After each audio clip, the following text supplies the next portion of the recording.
un mot de la prime exceptionnelle de 40 € pour les retraités modestes et le relèvement de 8 € du minimum vieillesse qui passera à 800 € que vous avez annoncé hier. 40 € contre 40 ou 50 milliards d'euros pour les entreprises, c'est ce que disent un certain nombre de citoyens français et de députés de gauche.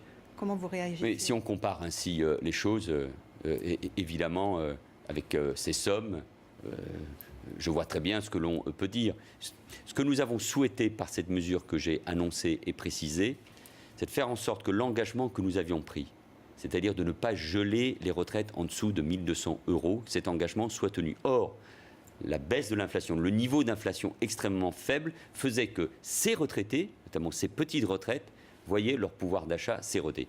La somme que j'ai annoncée, cette prime exceptionnelle, permet d'être au bon niveau et de ne pas voir le pouvoir d'achat s'éroder, même si ce sont des sommes qui sont effectivement comparées à d'autres. Et par rapport à ce que vivent ces retraités, ça reste des sommes extrêmement modestes. Mais je voulais au moins que leur pouvoir d'achat soit garanti. Et par ailleurs, quand on met 40 milliards sur 3 ans pour les entreprises, ça n'est pas pour les entreprises, ça n'est pas pour les actionnaires, ça n'est pas pour les patrons.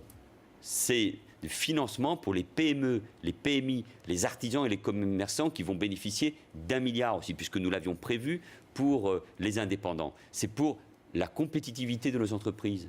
C'est pour créer de la richesse, parce que ce sont les entreprises qui créent de la richesse et de l'emploi. On baisse le coût du travail, ça s'applique dès le 1er janvier 2015. C'est pour de l'emploi, c'est pour les jeunes, c'est pour les seniors. Donc, encore une fois, cela va bénéficier à l'ensemble de la population, et notamment à ceux qui travaillent dans les petites entreprises. Gouverner, c'est faire des réformes. Vous avez 2 ans pour lancer les réformes, pour relancer la croissance. Qu'est-ce que vous comptez proposer exactement sur le travail du dimanche? C'est un sujet qui intéresse aussi beaucoup. Mais ça va être discuté, notamment dans la loi qui sera présentée par Emmanuel Macron.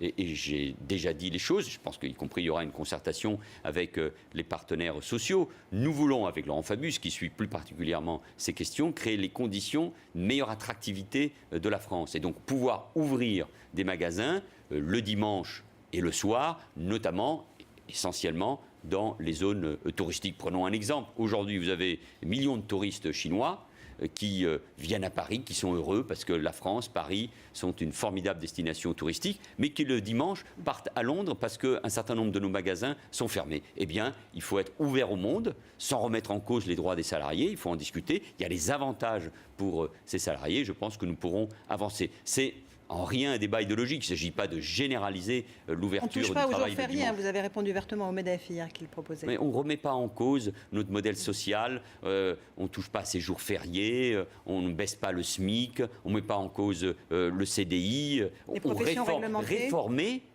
c'est pour faire en sorte que progrès économique et progrès social soient totalement compatibles. Réformer, c'est faire en sorte que la France épouse le progrès. Réformer, c'est faire en sorte que les salariés aient des droits réels. Réformer, c'est reculer sur les professions réglementées? Mais nous ne reculons pas. Nous discutons, nous négocions. Il ne s'agit pas de stigmatiser des professions. Les notaires, les huissiers, les pharmaciens sont utiles à notre pays, à nos territoires.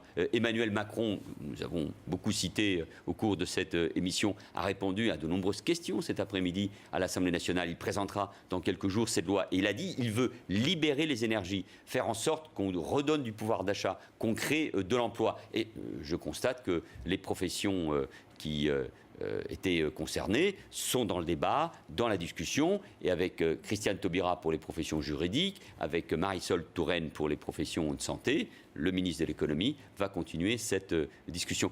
Vous savez, quand on réforme brutalement, quand on stigmatise des secteurs ou des populations ou des professions, on n'avance pas. Il faut avancer et cette réforme aura lieu parce qu'elle est attendue, elle est importante pour libérer parfois les entraves qui existent dans notre économie. Moi, je veux débloquer ce pays, je veux faire en sorte que la France soit plus compétitive. Eh bien, cette réforme y contribuera, on ne recule pas, on avance.